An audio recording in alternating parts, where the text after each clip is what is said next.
Yo, what's going on, guys? Welcome back to the channel. I want to get on here and share with you guys my experience in the Pro Opens Wallball Universe singles tournament that I played in yesterday. Wow, that's a long title. So, the tournament was supposed to be held last week, and it got rained out. And then the rain date got rained out as well. And it rubbed me the wrong way because I had paid in advance and I took time off of work to join the tournament. And then both dates got rained out. So I ended up missing out on work, and that really hurt my pockets. It really hurt my pockets.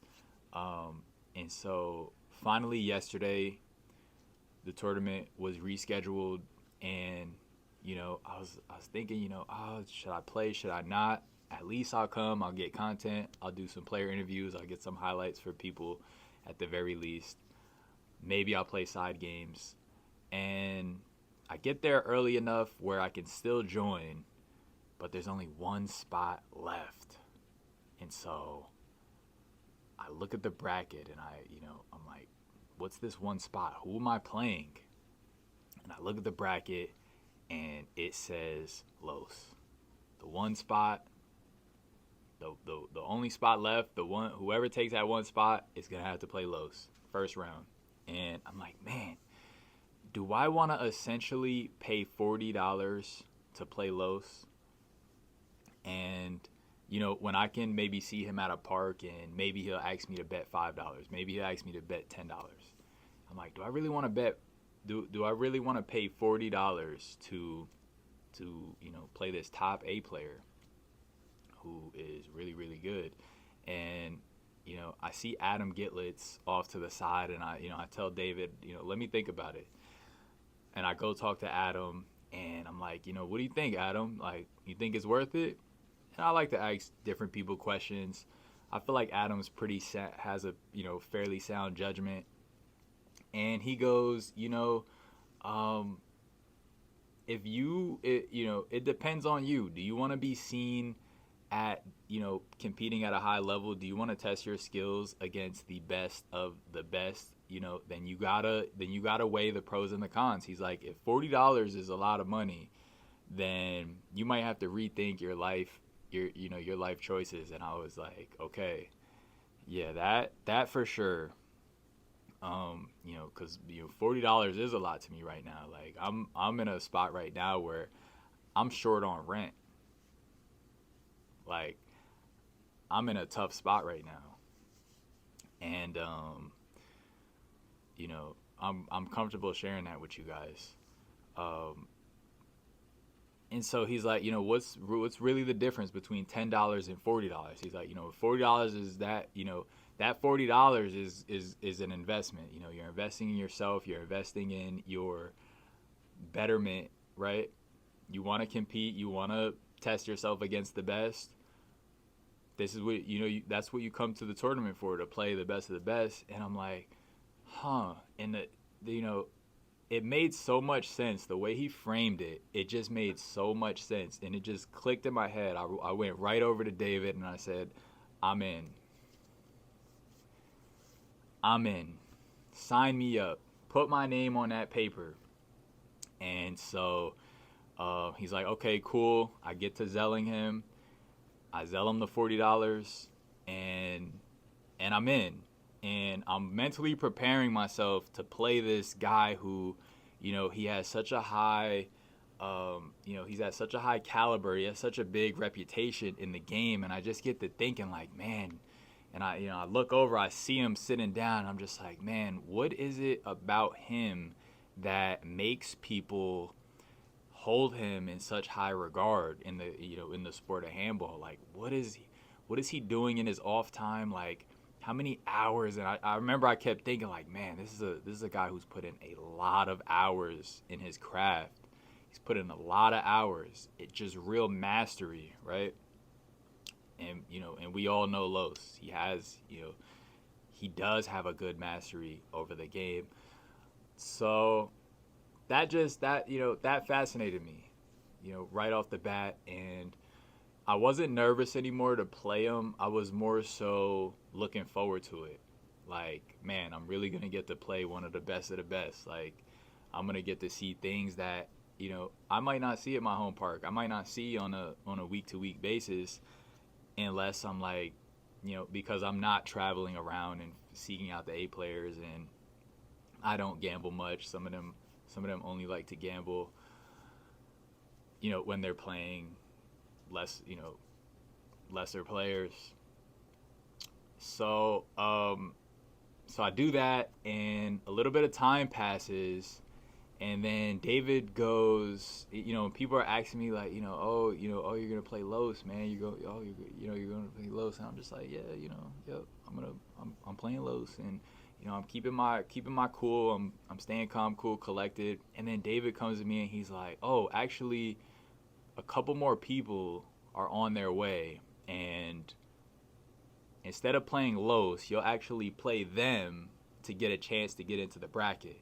And so there was Rob Henderson, there was HB Mike, and there was Bronk. And so I was gonna at first I was set to play HB Mike, which is my boy, and I was like, damn, this took a weird turn. Like, okay. Then I ended up playing Rob Henderson, and I ended up playing Drew, David Velez's brother. So I ended up playing 2 games, and then ultimately I won those games, and then ultimately I was set to play Los in the 3rd round, and Los ended up playing, I guess, 2 other people or maybe 1 other person before me. And I had a plan going in. I had a plan. I was gonna just work my plan, work my game, and see what it does. And so we get to playing. It's tied up. We're 5-5. 8-8. I forget the exact scores, but we're going about neck and neck, and he gets to making like iffy calls, and he's drawing contact every now and then. To be fair, we were both drawing a little bit of contact, and I understand that that's his style, that's his game. He plays a little bit of bully ball.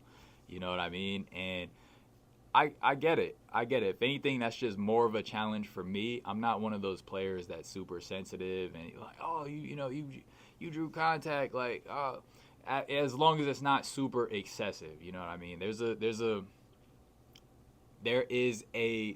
a cutoff point where it's like, all right, that's too much contact. And just to be clear, handball is a no contact sport. I'm very aware of that. Before some of y'all try to eat me up in the comments, I understand handball is a no contact sport.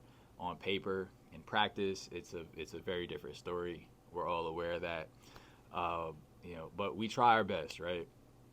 And so he's getting a call here, he's not getting a call there, and I feel like the reffing was fairly unbiased. It was fairly honest, and at a point, my game started working. My plan started working. I was serving up the right line, and I was placing the ball low to the left, and it was working. And we're 8-8, we're 14 up, and or we're 11 up rather, and I think, or maybe he had me like 11-8, but then I catch up, we tie up. He's taking timeouts, he's taking wipes, and then at a point I just took the lead. And we're at 20 serving, I think 11 or 12 or something, and he takes the ball and just launches it. And I'm talking launches it. Like, that ball disappeared like Team Rocket blasting off. Like, that ball, because I tried to follow it to like see where it's gonna go. Maybe we'll get it back. There was no getting that ball back. And right away David goes, that's game. And I was like, oh snap, I just won on a technicality, on a disqualification. And Los goes, yo, come on, man, nah, you gotta give me a warning, man. At least give me a warning. Like, don't DQ me, David. And I go to shake David's hand first just to like confirm, you know what I mean, the DQ, and he doesn't shake my hand. And I'm like, okay, maybe it's not over. So right then and there, I'm like, maybe it's not over. And I feel like it's cheesy on me if I like press the ref for the DQ. But I did think it was wrong. I did think that was super out of pocket to do. And I got to talking to my chat. I was live streaming. I get to tell in chat, that's not right. Because think about it. If that happened in basketball, right? If someone just hurled a ball out into the crowd, or in tennis, or in football, if someone just got mad, took the ball, and just like aired it out the stadium, like what would happen? You know what I mean? And I don't know what would happen, honestly, because I've never seen that in any of those sports. But David gets to axing his line refs, and they conclude that since Los didn't have any prior warnings, and since that stipulation wasn't clarified in the beginning of the match, that he wouldn't get DQ'd and he would just get a warning. If something happened again, then he would be out. And I was like, okay, all right, let's keep working then. We're still in it. Let's keep working. And so we play, and I'm struggling to get this last point, y'all. I'm in my head. I'm like, man, what if he does come back? And I'm just fighting that feeling and that urge to feel satisfied with 20 points. I remember actively fighting that feeling. Something in me was saying, like, man, you really scored 20 points. And I had to be like, yo, bro, game is not 21. We're not done here. Like, we're not out of this yet. And, I'm fighting. We're going back and forth now. I'm missing. He's missing. I'm getting up to serve. I'm getting downed. He's missing. I'm getting back up. And I think he ended up getting 14 points before finally I closed out and I took the game, man. I took the game. 21. I believe it was 14. And it felt good. It felt good.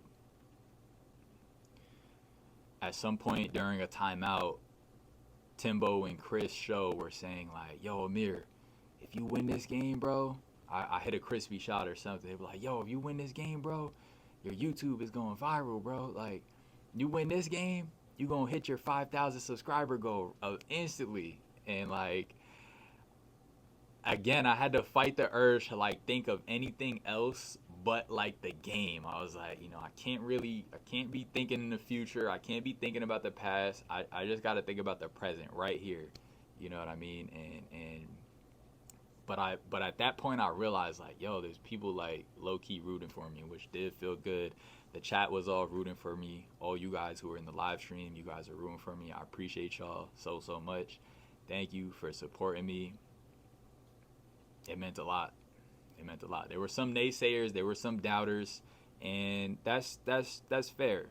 That's fair, I don't compete a bunch, and I don't think a lot of people see what goes into my training. I share some of it, but I don't share all of it. And again, just Los has such a high reputation in the sport. He's done so much. He has so many accolades between singles, doubles, and he's somebody who I look up to his game a lot. He's one of the, in my book, he's one of the best handball players in the world right now, in my book. So, and we've been watching him on stream. I've been watching his games on the live stream for the past. Today is gonna make 102 days of live streaming. Been seeing the old school games. We've been seeing him in the new school games. So definitely a great player. And I want to give a shout out to him too. Appreciate you, Los, for being being a good sport. There was some nagging here and there, but overall, he was a good sport.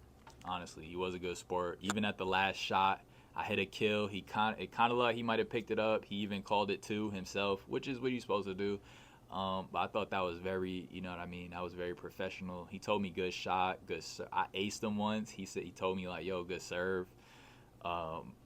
After he took a timeout.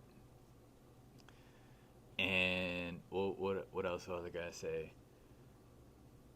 Oh yeah, and he laughed at, so in a previous tournament, I think it was a AB. I was playing against somebody, but he was in the crowd telling them like, "Yo, hit it to Amir. He's a vlogger." And that became a joke with like some of my friends like, "Yo, anytime something, it's like, "Yo, he's a vlogger. He's just a vlogger." And I told him about it. He laughed about it. Like he was a good sport about that. He's like, "Yo, I remember I called you that." And I thought that was cool. But yeah, all in all, I'm glad I spent that $40.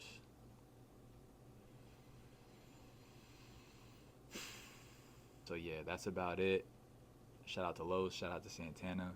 Appreciate you, David, for hosting this event, and I appreciate all of you guys for tuning into the channel and watching the videos. There's a new hoodie out right now, and the t-shirts are still available. The one Santana wore all tournament. You could get those on ProjectHandball.com right there. That's editing for you, baby. Thank you guys for watching the video, and I'll see you in the next one.